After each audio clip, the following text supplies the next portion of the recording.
जय हो भगवान भोलेनाथ की, जय हो पूजनी बाबा की, जय हो माँ कामाख्या की। मेरे प्यारे दोस्तों, आज हम जो दरबार आपको दिखा रहे हैं ये एक अद्भुत दरबार है। यहाँ पे एक ऐसी चिकित्सा होती है जो एक अद्भुत चिकित्सा है जिसको आप कल्पना नहीं कर सकते हैं।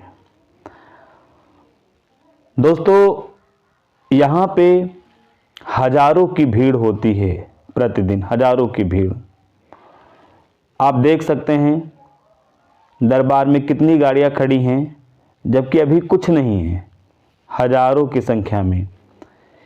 यहाँ एक ऐसी प्रक्रिया है जो वैदिक प्रक्रिया है और उस प्रक्रिया से आप अपने सारे कष्टों को दूर कर सकते हैं। मैं आपको बताऊंगा कि वो किस तरीके से यहाँ पे चीज़ें होती हैं। झाड़ फूक टोना टटका कुछ नहीं होता है। यहाँ पे एक वैदिक प्रक्रिया है जिससे आप स्वयं से अपने आप को अच्छे कर सकते हो। चाहे आप बीमारियों से ग्रस्त हो, चाहे आप पारिवारिक कलह से ग्रस्त हो, या फिर आर्थिक दिक्कत हो, किसी भी प्रकार की कोई भी परेशानी है, तो यहाँ पर अपने आप आपकी श्रद्धा से आपकी हर परेशानी का इलाज संभव है।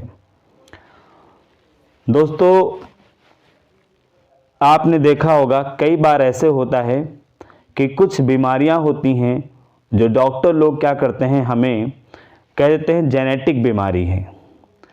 जिस बीमारी को डॉक्टर नहीं ढूंढ पाते हैं उस बीमारियों को बोल देते हैं जेनेटिक है, इसकी कोई दवा नहीं है। तो मेरे प्यारे दोस्तों, मैं आपको बता दूं जेनेटिक का बीमारी का मतलब क्या होता है। जेनेटिक नहीं, पारिवारिक बीमारियां होती हैं। पारिवारिक बीमारियों का मतलब ये है कि अगर आपके परिवार में आपका कोई पूर्वज कभी जिस कष्ट से उसकी मृत्यु हुई है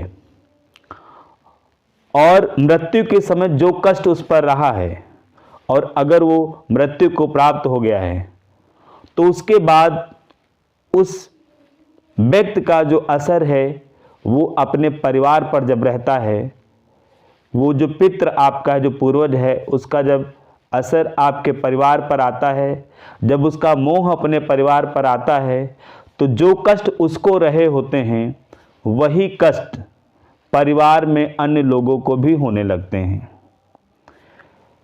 ये चीज़ जांच में कभी आती नहीं है। क्यों? क्योंकि कोई शारीरिक बीमारी हो तो वो जांच में आए।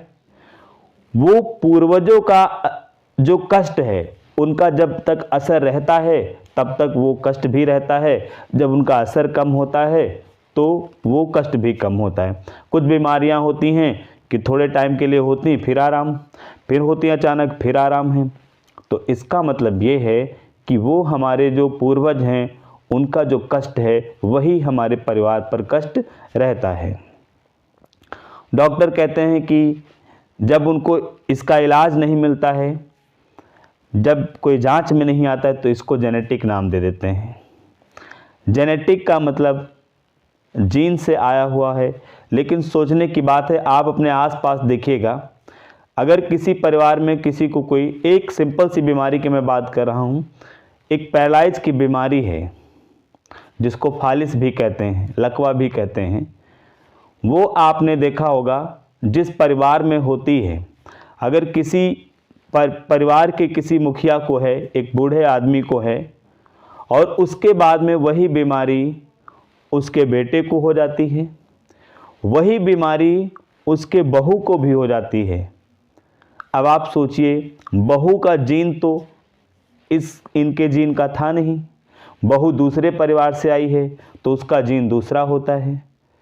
तो इसका मतलब ये है कि अगर वही बीमारी बहू के हो रही है, बहू से फिर आगे जो परिवार आता है, बेटियां होती हैं, बहुएं होती हैं, ये पारिवारिक चलती रहती है, तो ये पारिवारिक बीमारी होती है। ये पूर्वजों का जो कष्ट होता है वो होता है।